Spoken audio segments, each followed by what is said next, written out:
Hi, ഞാൻ Anoop K consultant child psychologist ആണ്. കഴിഞ്ഞ ദിവസം എൻ്റെ അടുത്തൊരു പാരൻസ് വന്നിരുന്നു. ആ അച്ഛനമ്മ വളരെ വിഷമിച്ച് എന്നോട് പറഞ്ഞൊരു കാര്യമുണ്ട്. അവരെ മോൻ മറ്റു കുട്ടികളോട് മിസ്ബിഹേവ് ചെയ്യുന്നു. എന്താ മിസ്ബിഹേവ് ചെയ്യുന്നതെന്ന് വെച്ച് കഴിഞ്ഞാൽ അവൻ കെട്ടിപ്പിടിക്കുകയാണ്, അല്ലെങ്കിൽ അവരുടെ മുകളിൽ കയറി കിടക്കുകയാണ്. ഇപ്പോൾ നിങ്ങൾ ചിന്തിക്കും, ഇതൊരു തെറ്റാണോ? സാധാരണ കുട്ടികൾ കാണിക്കുന്ന കാര്യങ്ങളല്ലേ?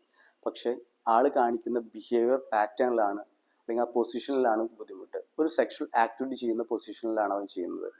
അപ്പോൾ നമ്മൾ ആ കുട്ടിയോട് സംസാരിക്കുകയുണ്ടായി. അപ്പോൾ ആ കുട്ടി പറഞ്ഞൊരു കാര്യം എന്ന് വെച്ച് കഴിഞ്ഞാൽ, ഞാൻ എൻ്റെ അച്ഛനമ്മയും ഇതേപോലെ ചെയ്യുന്നത് കണ്ടിട്ടുണ്ട്.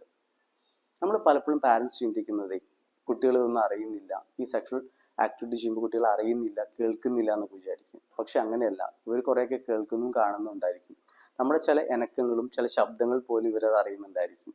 അപ്പോൾ നമ്മൾ ചെയ്യേണ്ടതെന്ന് വെച്ച് കഴിഞ്ഞാൽ, ഒന്നല്ലെങ്കിൽ ഇവർ ഉറങ്ങിയെന്ന് ഉറപ്പ് വരുത്തിയതിന് ശേഷം നിങ്ങൾ വേറെ റൂമിൽ പോയിട്ട് നിങ്ങൾ ഇതേപോലെ സെക്ഷൽ ആക്ടിവിറ്റീസിൽ ഇൻവോൾവ് ചെയ്യുക, അല്ലെങ്കിൽ സെക്ഷൽ ബിഹേവിയേഴ്സിൽ ഇൻവോൾവ് ചെയ്യുക. അല്ലെങ്കിൽ ഇവർ ഇല്ലാത്ത സമയത്ത് നിങ്ങൾ ഇതേപോലെ നിങ്ങളുടെ സ്വകാര്യമായിട്ടുള്ള സെക്ഷൽ ആക്ടിവിറ്റീസ് എൻജോയ് ചെയ്യുക.